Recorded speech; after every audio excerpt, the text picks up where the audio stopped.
Hello everyone, welcome to the classes of current affairs. आज हमारी date है 17 मार्च। आज के इंपॉर्टेंट टॉपिक्स को कवर करते हैं। हमारा फर्स्ट टॉपिक है world air quality report. Pollution, anthropogenic activities की वजह से हमारा जो एयर क्वालिटी का स्टेटस है वो क्या होता जा रहा है, टाइम बाय टाइम डिग्रेड होता जा रहा है। तो 2024 का स्टेटस बताने के लिए एक रिपोर्ट रिलीज हुई है जिसका नाम है वर्ल्ड एयर क्वालिटी रिपोर्ट। ठीक है, रिलीज कौन करता है इस रिपोर्ट को? Swiss company IQAIR। और इसने क्या है, इंडिया को 5th most polluted city country declare कर दिया है ग्लोबली। मतलब जितने भी कंट्रीज है वर्ल्ड में उसमें जो 5th पोजीशन है इंडिया की मोस्ट पॉल्यूटेड स्टेटस पे आती है। India 5th most polluted country थी 2024 में, धीरे धीरे इम्प्रूव कर रही है 3rd प्लेस इन 2023। मतलब 2023 में हमारा 3rd मोस्ट पॉल्यूटेड का स्टेटस था, लेकिन अब हमने धीरे धीरे इम्प्रूव करके अपने आप को 5th पोजीशन पे ला दिया है। पॉल्यूटेड सिटीज़, अब इंडिया में भी कौन सी सिटीज़ है जो बहुत ज़्यादा पॉल्यूटेड है? दिल्ली। दिल्ली सबसे ज़्यादा पॉल्यूटेड है, कैपिटल है ग्लोबली। और यहाँ पे क्या है, पर्टिकुलेट मैटर 2.5 कंसंट्रेशन का बहुत ज़्यादा हमें देखने को मिलता है। जैसे बहुत सारे एलिमेंट्स होते हैं जो पॉल्यूशन में कंट्रीब्यूट करते हैं, तो एक PM मैटर है, पर्टिकुलेट मैटर, एक ये 2.5 में आता है और एक ये 5। ये क्या है, इनकी कंसंट्रेशन है। तो जो PM 2.5 वाली कंसंट्रेशन है ना, ये हमें दिल्ली में कितनी देखने को मिलती है? 1.6 माइक्रोग्राम्स पर क्यूबिक मीटर। ठीक है, 6 of the world's 10 most polluted cities, मतलब पूरी दुनिया की 10 में से 6 मोस्ट पॉल्यूटेड सिटीज इंडिया में है। और 13 of the top 20 are in India, और टॉप 20 में से 13 भी इंडिया में है। With Byrnihat, Assam Meghalaya border topping the list at PM 2.5 concentration. और मतलब ये PM 2.5 वाली concentration 128 micrograms per cubic metre सबसे ज़्यादा इंडिया में कहाँ देखने को मिलता है? बिरनहट, जो कहाँ पे, असम मेघालय बॉर्डर में है। मतलब PM 2.5 की कंसंट्रेशन सबसे ज़्यादा इंडिया में हमें इस लोकेशन पे देखने को मिलती है। और भी पॉल्यूटेड सिटीज़ है, जैसे कि मुलानपुर पंजाब में है, गुरुग्राम IT हब है हमारा, गुरुग्राम के नियर बाय फरीदाबाद है, भिवाड़ी एंड नोएडा। ये क्या है, मोस्ट पॉल्यूटेड सिटीज़ में आते हैं। जो ये WHO की एयर क्वालिटी गाइडलाइंस है ना, ये क्या करती हैं, हमें एक तरीके का इंसाइट प्रोवाइड करती है जिसकी मदद से हम अपनी पॉलिसीज़ बना सकते हैं और पोल्यूशन को कम करने के लिए स्टेप्स ले सकते हैं। तो ये गवर्नमेंट को हेल्प करती है पोल्यूशन को रिड्यूस करने में और साथ में पब्लिक हेल्थ को इम्प्रूव करने में। क्योंकि एयर पोल्यूशन होगा तो हमारी रेस्पिरेटरी डिजीजेस, कार्डियोवास्कुलर डिजीजेस जैसे अस्थमा, कार्डिक अरेस्ट, ये सारी बीमारियां बढ़ जाती हैं जिससे सांस लेने में प्रॉब्लम होती है। तो हमारी पब्लिक हेल्थ इम्पैक्ट होती है। इसलिए इन सभी को बेटर बनाने के लिए हम लोग ये क्या करते हैं, रिपोर्ट को रिलीज करते हैं।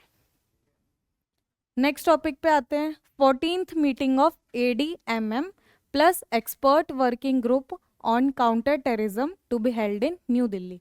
मतलब 14th एडिशन है एक मीटिंग का। कौन सी मीटिंग का? ADMM plus expert working group की मीटिंग है। और ये मीटिंग कहाँ पे हो रही है? न्यू दिल्ली में। और इस मीटिंग का एम क्या है कि हमारे यहाँ पे जो टेररिज्म हो रहा है उसको हम लोग कैसे काउंटर कर सकते हैं, मतलब उसको कैसे रोक सकते हैं। ठीक है, अब ये ADMM की फुल फॉर्म क्या है? Asian defence ministers meeting plus. ठीक है, आशियान कंट्रीज है ना, एशियन नहीं, आशियान कंट्रीज, तो उनकी क्या है, डिफेंस मिनिस्टर्स की मीटिंग है। Expert working group counter terrorism new Delhi में होगी। और कब से कब तक? 19 मार्च से 20 मार्च तक। 2025 आ गया है तो मार्च हमारी इस मंथ में ये मीटिंग्स कंडक्ट होगी। 10 आशियान मेंबर से क्या आएगा? डेलीगेशंस, मतलब ऑफिशियल्स का, अथॉरिटीज़ के ग्रुप्स को हम लोग डेलीगेशंस बोलते हैं। तो 10 आशियान मेंबर्स के यहाँ से क्या आएगा? डेलीगेशंस आएगा। कौन सी है वो countries? Brunei, Cambodia, Indonesia, Lao PDR, Malaysia, Myanmar, Philippines, Vietnam, Singapore and Thailand. India में है तो इंडिया तो ऑलरेडी इंक्लूडेड हो गई ना। और इसके अलावा 8 डायलॉग पार्टनर्स है, जैसे Australia, New Zealand, ROK, Japan, China, USA, Russia. इसके साथ साथ Timor Leste and ASEAN secretariat भी पार्टिसिपेट करेगा इस मीटिंग में। अब इतनी सारी बात हो रही है, डिफेंस मिनिस्टर कौन है हमें पता है, कमेंट करके बताना। डिफेंस सेक्रेटरी कौन है? श्री राजेश कुमार सिंह। और ये जो हमारी मीटिंग है, इस पूरी मीटिंग का एम कहाँ पे है? इसका फोकस रहेगा 7 एरियाज पे, जहाँ पे हम लोग क्या है आपस में कोऑपरेट करके स्टेप्स लेंगे। वो 7 एरियाज कौन से हैं? पहला तो काउंटर टेररिज्म है, दूसरा मैरीटाइम सिक्योरिटी, मतलब जो हमारी मैरीटाइम बाउंड्रीज है उनको हमें क्या है सिक्योर करना है, वाटर बॉडीज आ जाता है। Humanitarian assistance and disaster management, मतलब डिजास्टर के टाइम पे क्राइसिस आ जाता है ना, ह्यूमन हेल्थ, लाइवलीहुड, प्रॉपर्टीज़ का डैमेज हो जाता है, तो इस टाइम पे हम क्या है ह्यूमंस के लिए असिस्टेंस हेल्प प्रोवाइड करेंगे, जैसे इंडिया प्रोवाइड करता है अगर किसी कंट्रीज में कुछ डिजास्टर हो जाता है तो। पीस कीपिंग ऑपरेशंस, मतलब शांति के ऑपरेशंस दूसरे देश में या फिर अपने ही एरियाज में, कई बार क्या होता है वॉयलेंस इरप्ट हो जाता है, तो लोगों में वापस से पीस को एस्टैब्लिश करने के लिए बहुत सारे पीस कीपिंग ऑपरेशंस चलाएंगे। मिलिट्री मेडिसिन्स, मिलिट्रीज भी कई बार क्या है मेडिसिन्स और फिर एड प्रोवाइड करने में बहुत इंपॉर्टेंट रोल प्ले करती है। साथ में humanitarian mine action and cyber security, mines में कई बार वर्कर काम करते हैं तो उनको कई हार्डशिप्स का सामना करना पड़ता है, तो उनके लिए हम एक्शन लेंगे। और साथ में साइबर क्राइम, आजकल सारे काम डिजिटल हो गए हैं लेकिन हमें क्या है प्राइवेसी थ्रेट्स अटैक्स का बहुत ज़्यादा सामना करना पड़ता है, तो हम साथ में अपने साइबर सिक्योरिटी को भी प्रोटेक्ट करेंगे, अपने इन सारी एरियाज में अपनी क्षमताओं को बढ़ाएंगे। यही क्या है इस मीटिंग का एम है। नेक्स्ट टॉपिक पे चलते हैं। रामकांत रात कौन है? प्राइम मिनिस्टर श्री नरेंद्र मोदी ने कंडोल किया है डिमाइस, डिमाइस मतलब डेथ हो गई है। एमिनेंट पोएट है, मतलब एक फेमस पोएट है और साथ में एक स्कॉलर भी है। क्या नाम है इनका? श्री रामकांत इनका नाम है। इनकी क्या है मतलब डेथ हो गई है, ग्रीव का इशू है, मतलब इंडिया के लिए बहुत लॉस की बात है। और इन्होंने बोला भी है, प्राइम मिनिस्टर नरेंद्र मोदी जी ने ये भी बोला है कि ये जो श्री रामकांत है इनके वर्क जो इन्होंने लिटरेचर के पोएटिक के ऊपर काम किया है ना, स्पेशली पोइट्री पे जो काम किया हुआ है, ये क्या है वाइडली पॉपुलर है सभी सेक्शंस ऑफ सोसाइटी में, मतलब जहाँ से ये है वहाँ वहाँ पे नहीं, और भी लोगों को इन्होंने क्या है इन्फ्लुएंस किया है अपने काम से। रामकांता का जन्म कब हुआ? 13 दिसंबर 1934 में इनका जन्म हुआ और 16 मार्च 2025 को इनकी डेथ हो गई। Was one of the most renowned modernist poet, मतलब मॉडर्न लिटरेचर में पोएट थे। कौन सी लैंग्वेज में? उड़िया लिटरेचर में, उड़ीसा की लैंग्वेज है। उन्होंने अपनी एमए इंग्लिश का लिटरेचर की डिग्री कहाँ से कंप्लीट की? रावणशाह कॉलेज उड़ीसा से। बाद में उन्होंने इंडियन एडमिनिस्ट्रेटिव सर्विसेज आईएएस को भी ज्वाइन किया 1957 में। एडमिनिस्ट्रेटिव सर्विसेज में जाने के बाद भी वो क्या थे अपने लिटरेचर पोएटिक के रूट से कनेक्ट थे, लेकिन उन्होंने अपना राइटिंग करियर क्या है आईएएस में जाने के बाद भी कंटिन्यू रखा। फेब्रवरी 2009 में इनको क्या है साहित्य अकेडमी की फेलोशिप नागरिक मतलब मेंबरशिप टाइप में प्रोवाइड की गई थी। किसने प्रोवाइड की है? सेंट्रल साहित्य अकेडमी ने। 5th उड़िया राइटर है जिनको ये ऑनर से प्रोवाइड किया गया, मतलब नवाजा गया है। साथ में इनके वर्क्स के लिए इनको बहुत सारे अवार्ड्स भी मिले हैं, जैसे साहित्य अकेडमी अवार्ड मिला था 1977 में, सरस्वती सम्मान मिला है 1992 में, बिश्वा सम्मान मिला है 1990 में, और इंडिया का 3rd highest civilian honour, India में 2 तरह के ऑनर मिलते हैं, एक है मिलिट्री गैलेंट्रीज और एक होता है हमारा सिविलियन, जिसमें पद्म विभूषण, भूषण, भारत रत्न ये सारी चीज़ें आती है ना। तो इंडिया का 3rd हाईएस्ट ऑनर है कौन सा? पद्म भूषण इनको भी मिला हुआ है। कब मिला है? 2006 में।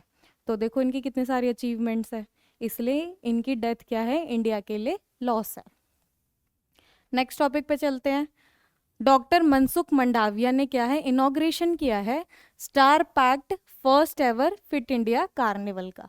फेस्टिवल टाइप में होता है कार्निवल, तो इसका फर्स्ट एडिशन है और ये क्या है इस एडिशन का नाम? Star packed first ever fit India carnival. किसने इनॉग्रेशन किया है? डॉक्टर मनसुख मंडाविया ने। पता होना चाहिए डॉक्टर मनसुख मंडाविया कौन है। Much anticipated fit India carnival kicked of. Kicked of का मतलब स्टार्ट हो गया है। ग्रैंड इनॉग्रेशन हुआ है कहाँ पे? JLN, जवाहरलाल नेहरू स्टेडियम, जो हमारा कहाँ पे है? न्यू दिल्ली में। 3 दिन का ये इवेंट है, 3 डे इवेंट है ये, ठीक है। 3 डेज का है। हाई एनर्जी फिटनेस की बात करेंगे और साथ में फिटनेस को साथ में रखते हुए हम अपनी वेलनेस एक्टिविटीज़ को भी प्रमोट करेंगे। यहाँ पे कौन आए थे इस इवेंट को ग्रेस किसने किया? Union minister for youth affairs and sports, मतलब हमारे youth affairs and sports minister कौन है? डॉक्टर मनसुख मंडाविया। इसके अलावा कौन कौन और पर्सन्स ने आके इसमें क्या है, चार चांद लगाने वाली बात करी? कौन थे? हमारे star power Bollywood actor Ayushmann Khurana celebrations को ज्वाइन किया।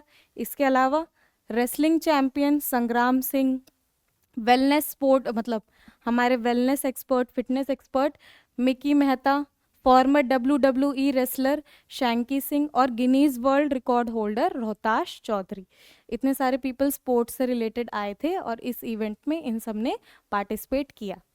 इस इवेंट का स्पेशल हाईलाइट क्या था कि एक बुक भी लॉन्च हुई थी और इस बुक का नाम क्या है? Benefits of cycling. साइकिलिंग का यूज़ करके हम लोग अपनी हेल्थ को, एनवायरनमेंट को प्रोटेक्ट कर सकते हैं, है ना। साथ में एक यहाँ पे कल्चरल इवेंट भी हुआ, एक कल्चरल सेगमेंट भी हुआ और इस कल्चरल सेगमेंट का थीम क्या था? Fitness through dance. मतलब डांस के थ्रू भी हम अपनी फिटनेस को मेंटेन कर सकते हैं, जैसे कि जुम्बा, एरोबिक्स, बहुत सारे हमारे डांस के थ्रू है ना, जिसके थ्रू हम अपनी हेल्थ को मेंटेन कर सकते हैं। ठीक है, आज की क्लासेस में इतना ही, मिलते हैं नेक्स्ट क्लास में, तब तक के लिए टेक केयर।